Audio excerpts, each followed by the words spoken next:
and welcome to the Pluto7 and Google webinar.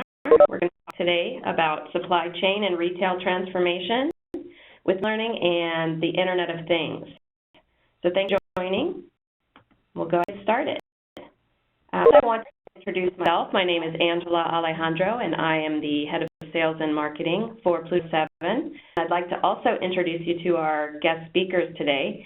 First, we have Jonathan Cham from Google. He is a customer engineer. Thank you, Jonathan. Good morning, everyone.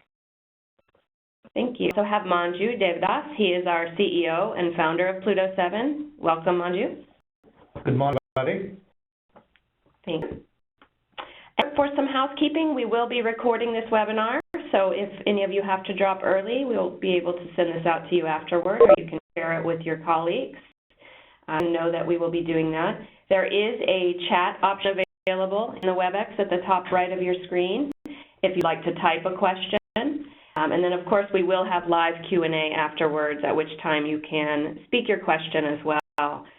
So we will do that.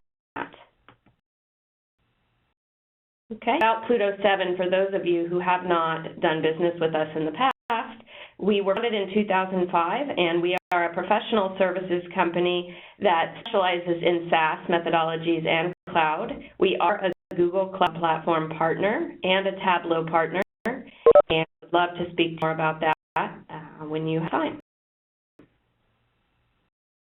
Just to go on, what is machine learning? This is a common question in the industry. Well, what exactly is machine learning? We'll have the experts talk to you about that, but from my personal perspective, I like sharing machine learning in action in our real daily lives. Many of us have Netflix and watch movies, and we get recommendations from Netflix on which movies to watch.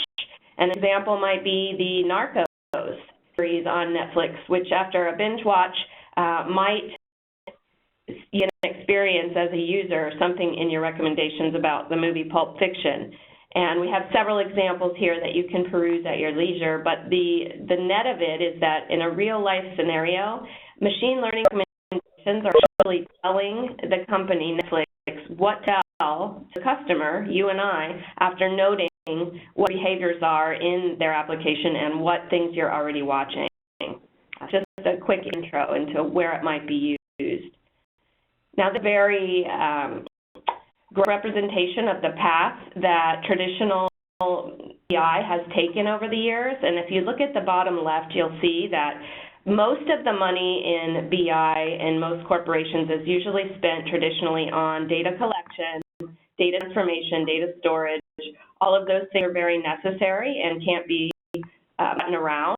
As you move more towards the up and right, what you're going to see is that as machine learning comes into the picture, instead of a typical BI scenario where you're writing the business rules for your data and then deciding what actions to take, machine learning actually creates those business rules itself as part of the technology and allows you to be proactive based on the information you receive.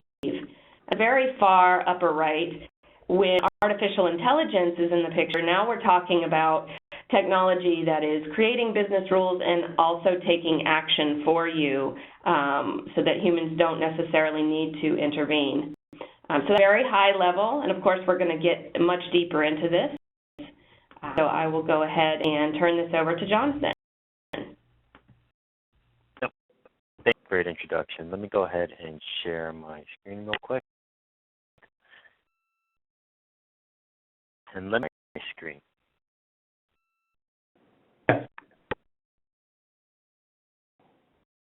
My screen? All right. Yeah, so I'm excited to be here with Pluto7. I mean, machine learning has kind of grown in interest over the last couple of years, and it's really because data exploding, right? We have all this data. What do we do with it? I mean, even for myself in the last year, I just started connecting my home with all these smart devices, and they're collecting all sorts of information. I have a Nest Cam, I have smart lights, I have a thermostat. Everything digital now. We're collecting all this information and trying to take advantage of all this information.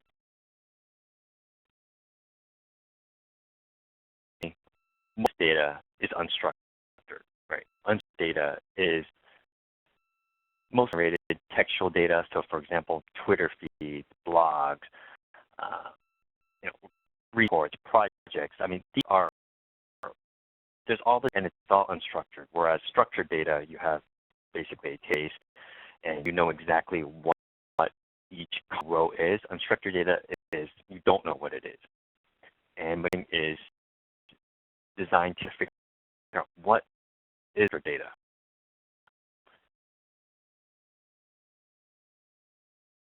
So I think one of the really interesting things, and mind you, you've had a lot of experience as well. Is, I mean, machine learning itself is not new, right?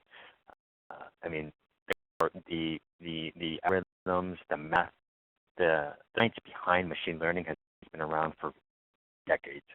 But what in the last couple of years is that we've had the computational power to actually take advantage and process all information in a way that actually is useful. So, mind you, do you want to, talk about on, what machine learning is, from a historical perspective? Jonathan. Well, my learning, given the different business models that we deal with, right, the likes of the Amazon.com or Netflix or Snapchat and so on. So it's used in whenever there's massive volumes of combination of data, either the products or customers, and where human computation is practically impossible to identify patterns. Where is another very common use case, weather forecasting. Identifying these multiple factors which drive recognition of, the actions that to take. I mean, that's where machine learning plays a huge role.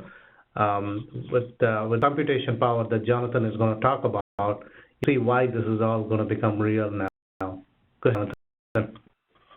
Yeah, so exactly. So, like I said, the science behind it is not new, but the ability to come in and take advantage of all the processing power is, in the last couple of years with cloud and everything, has allowed us to uncover insight from all this data.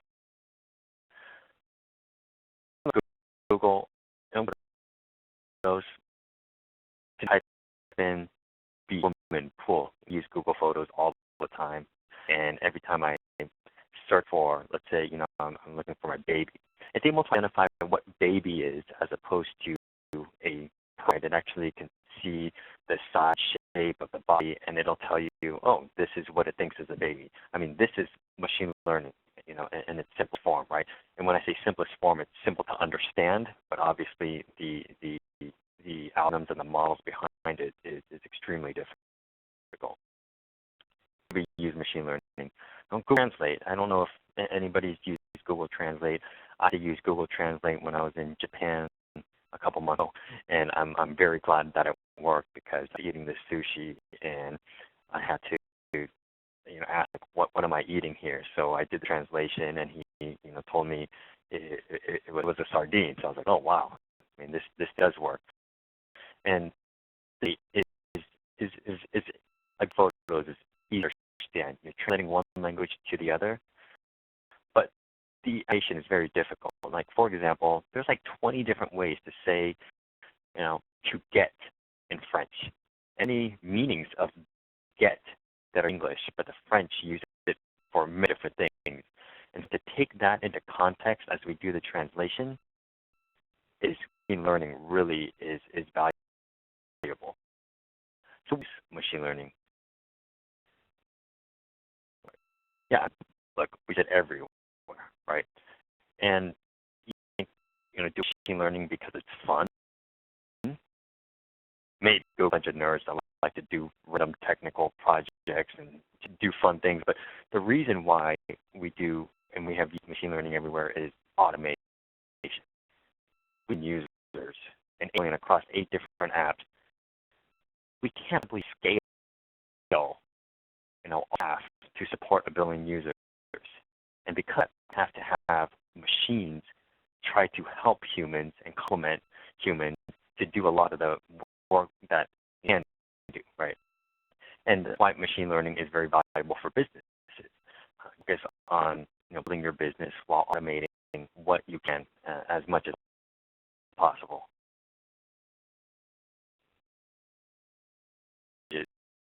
with machine enterprise. I think all the data in one place is actually very difficult. I was working with one of the largest retailers, and I mean, that's a couple of years, right? They have data just everywhere, data sprawl, and getting that all into one place, figuring out which model to use into your business process, ensuring scalability and performance. I mean, this is the work of building out a good machine learning experience for your business. And this is partners like Pluto7. Absolutely. The question is, should you do it? I want to hire the mathematicians, the statisticians, the machine learning experts to build out these models for you. I mean, there's some interesting cases where you know, a very large company and you're going to be using machine learning for a very long time, building models day in, day out. But for the most part, you know, like Pluto7, help you in the time to value for your machine learning. Many data warehouses, but we found that it's the foundation of something a lot bigger. You know, warehouses are used just to store all this data and run queries on it, right? Let's figure out what is the data, how to find some meaningful information. That's all great.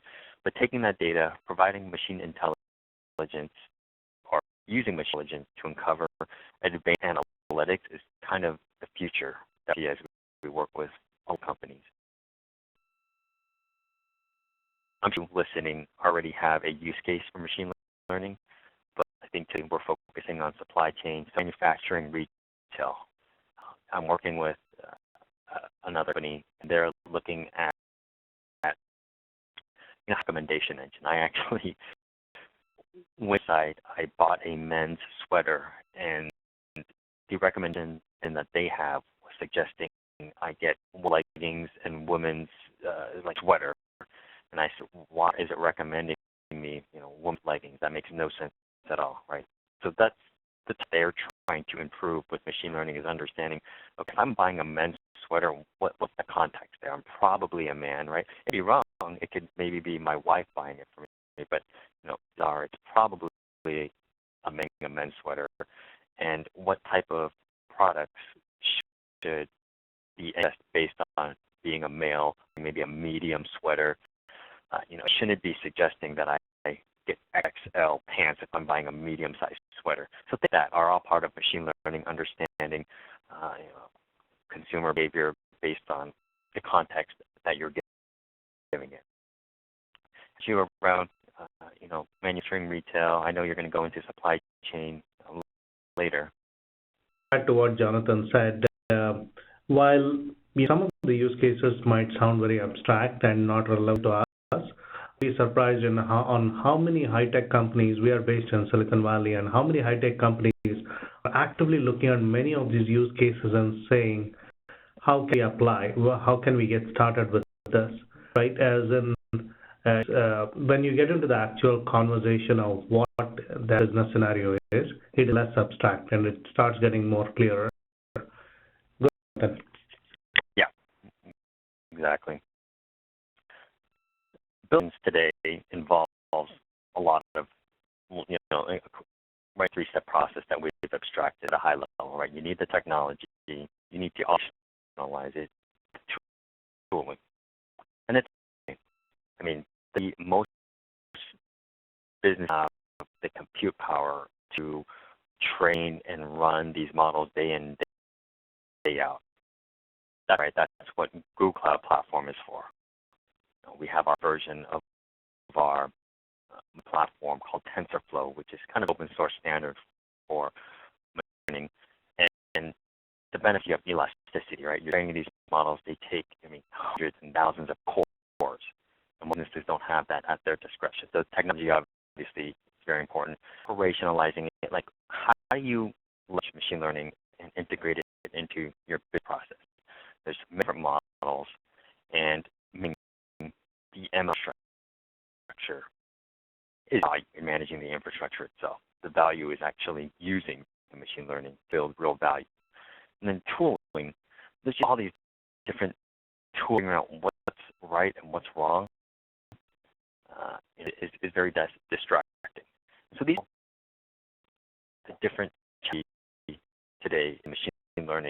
and where partners like Pluto7 really help customers understand how and where and when to use machine learning.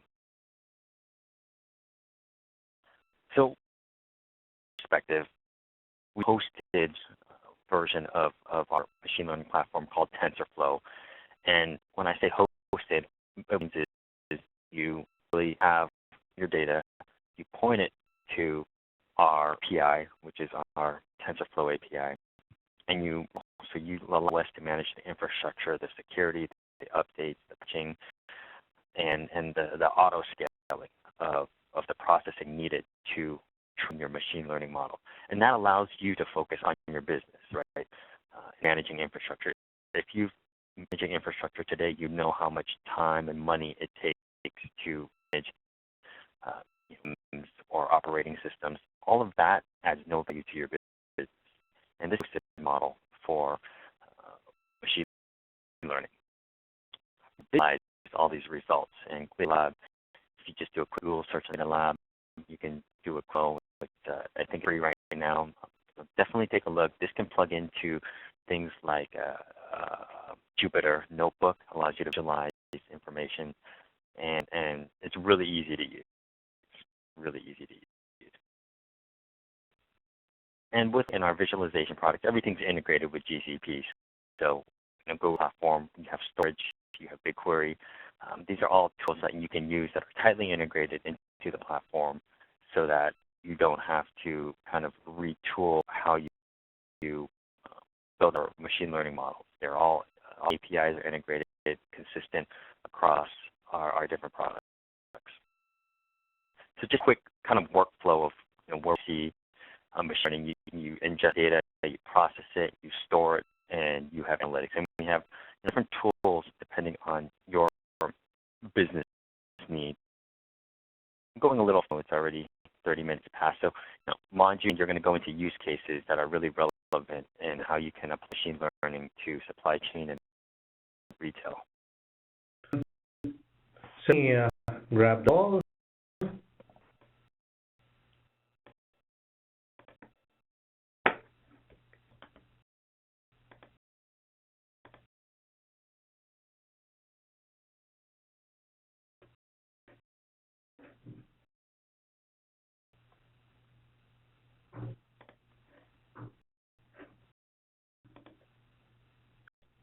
So,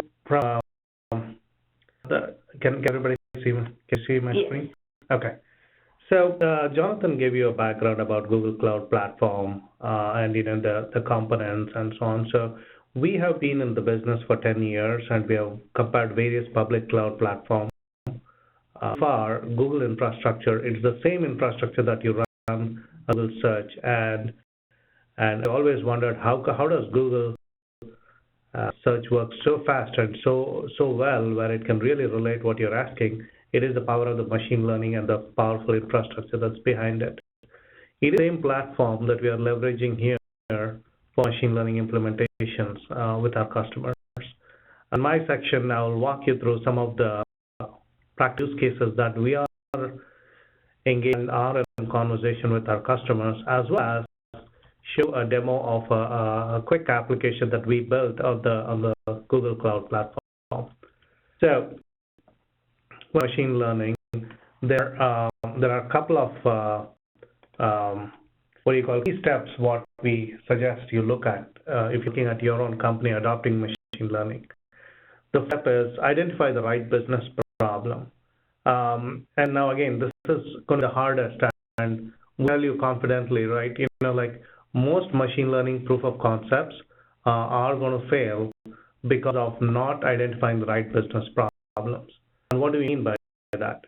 So one rule of thumb that you want to use when you define a business problem is the number of computation that is involved in solving your problem very much? Is it practically impossible for a human being to analyze that in a set of dashboards? If the answer is yes for these, then you have a right machine learning problem.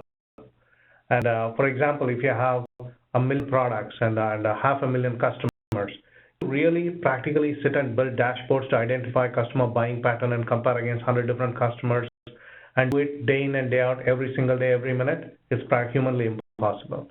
That's where you need this massive computing power as well as machine learning. And the next thing is beyond a business problem. You want to look at the models will best suit your business need. And there are here we have listed some of them, more, but these are the more common ones. Now, once you pick one of them, then comes like you need to anticipate your output, and you have to be ready to also accept output that you would have not anticipated, right? So let's start all of this in the context of retail and the supply chain businesses. In the retail businesses, this applies for some of the high-tech customers as well, whom we are dealing with. The most common application of machine learning is upsell, cross-sell, which is, okay, what an iPhone 6 or you're looking at iPhone 6, should we upsell to sell you iPhone 7, or you're buying iPhone and should we sell you headphones, which is a cross-sell. And then there are various other scenarios of, improving your forecast accuracy or pricing it right. If you think about pricing, for example, price is a combination of your supply and demand, how your supply and demand fluctuates. You increase the price or decrease the price based on your demand or extra shortage of your inventory. When you start having millions of products, practically to do that on a manual basis gets impossible even with your most fanciest analytics in the form of visualization and so on. So that can only help you to some extent. You need the more sophisticated algorithms to get that right. Similarly, when you start adding factors of customer demographics or retail context, you want to know the age of the person, like what Jonathan was mentioning about, he's looking for a certain kind of clothing and he gets women's wear and so on, right? So such combinations, getting it right needs you to know the user, about the user preferences, and also about what they are looking around, browsing, and so on. So similarly, when you go into the supply chain side of it, supply chain, if you think about today's supply chain where manufacturing is so distributed and there are multiple layers before a car is manufactured or a phone is manufactured, and the need to optimize keeps increasing. And the expectation is I need to know the information real time as well as optimize my supply chain so that my cost is the least. So if you think of the same scenario what I mentioned earlier, you have millions of parts and you want to optimize that every single day. Okay, there is a memory chip that goes in many of your products. Now that memory chip drops price. What does it mean for every single order, every single customer, and what can you optimize in a rapid manner than the traditional mechanism of running what is more commonly known as MRP or supply chain planning models, right? So these are use case scenarios which sound very disconnected from machine learning, but if you look at some of the best like Jet.com, Walmart, Amazon, they already use it. And when we talk about some of the relation to an application that I'm going to show you that's built on Google Cloud, we'll talk a little bit more about it. Machine learning, it comes to actual implementation, more broad, there are broad steps, but they're categorized into four key aspects that's shown at the bottom, right? It's about a massive amount of data, your storage, analysis, and recommendation. Now, why does Google Cloud Platform itself as one of the best platforms that you can adopt is not only for the scale, but also the speed. Speed is extremely critical. Now, I've had conversations with some of the biggest banks in New York who usually tend to have the most sophisticated technology in the world, right, for massive computation. Even they acknowledge that, it's practically getting impossible for them to have an on-prem infrastructure which will scale to the public cloud like Google. So let's create all of this to something more real, right? Well, I'll show you a quick simple demo just to kind of bring the points across together. We studied all of this over last years and have worked with Google recently. We built a SaaS application which uses machine learning, and here we'll show you a very simple use case, but it will drive home the point on how, in the context of supply chain, machine learning gets applied. So I'll switch my application. Before I switch that, here is some information about us, and I'm going to flash this after the demo as well, so that you have it for further references. So, screen? Yes. Okay. Yep. So this application, what you're seeing, is completely built on Google Cloud Platform, right? It's a supply chain plane which has machine learning as well as embedded MRP and so on, right? It can scale to any volume of data. And what is more important is the ease with which the users not only can upload the data into Google storage, but also to be able to enable machine learning through simple interface. If you think about any housing example, right, and like the likes of Zillow and Realtor.com and so on, they all deal with supply-demand balancing problem. How many homes are available or not available, and which home to match to which customer, and so on. So if you think of traditional analytics, this comes with all the traditional analytics, but let's go to the machine learning aspect of it.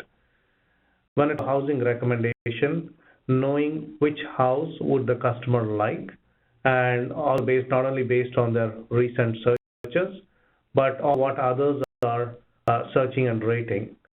So now, what you see when you go into the likes of Zillow or any of these web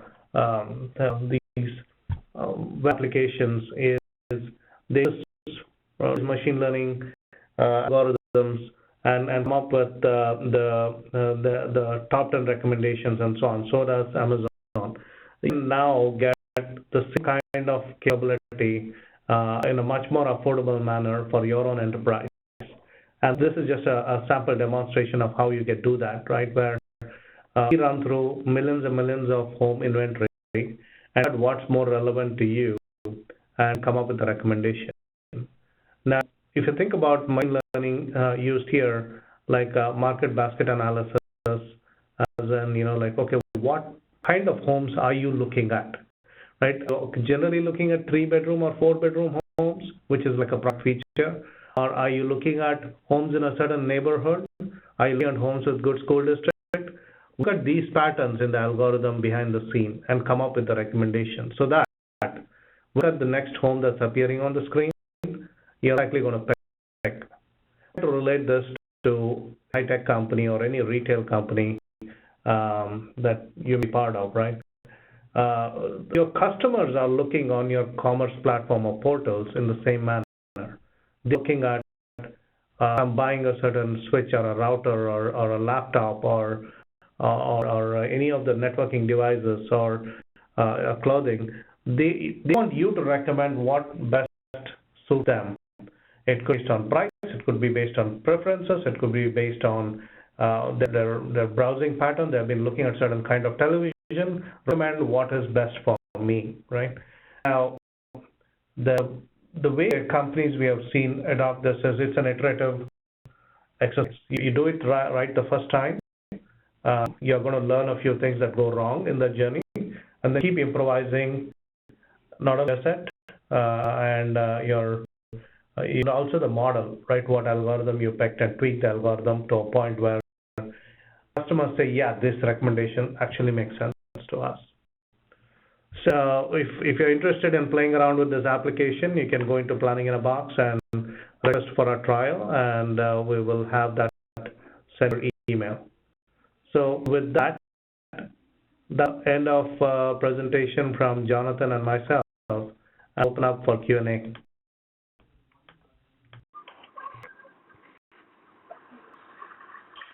Manju, I know there's a question in the chat about, how does machine learning work? What is the basic block of machine learning? In my opinion, obviously different people have different opinions, but I said that the basic block would be just data and the algorithm you want to process. Maybe you can give your opinion.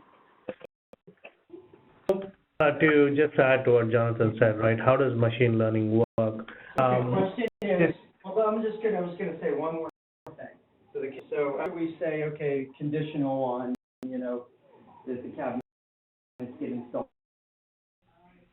What's it saying? Okay. So let's repeat the question and the answer. So how does machine learning work? What are the basic building blocks? It's really three key steps, have all the relevant data to the extent possible. The data could be structured, unstructured, it could be your customer preferences, website navigation, it could be your product, your customers' buying pattern, order history. That's the first block. Second block is picking the right algorithms, right? In one of my slides, I had shown you 7 or 8 methods of analysis, like regression, k-means, and market basket analysis, and so on. So, and when we set out the recording, you can look at it again. Picking the right one. Now, picking the right one means what kind of correlation or clustering are you looking for, right? And your business problem will tell that. And that's where some of the expertise that we bring in, or the machine learning experts that you might hire, will help you take the business use case to the algorithm that you built. And then the third block is enabling all of this on the right infrastructure, like Google Cloud, right? So that you get response based on business need, which is if you need to issue a recommendation while the customer is navigating on the website, the response time has to be half a second, right? So which means whether it's a pre-computation or real-time computation, you need to have that. So those are the three key building blocks that we see.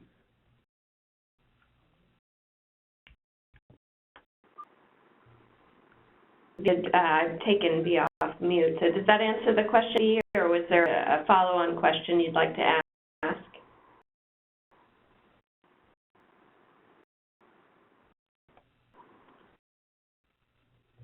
I'm happy to take folks off mute. We had a little background noise earlier, so if anyone would like to come off mute and have a live discussion with either Jonathan, Manju, or myself, please let us know in the chat, and we'll be happy to do that.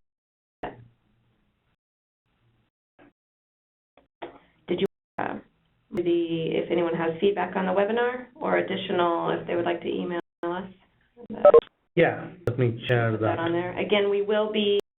This is a recorded webinar, so we will be sending this out to you in the recorded format, which we would be have you share with colleagues who may be interested. Thank you very much for your time. Thanks, Finn. Thank you, everyone. And the screen will let you know where to send feedback or how to get a free trial of Planning in a Box. Thank you. And so the meetup is very active and engaged meetup group. And you'll see some of the experts from Google on this meetup and share with you and answer your Q&A. Thank you.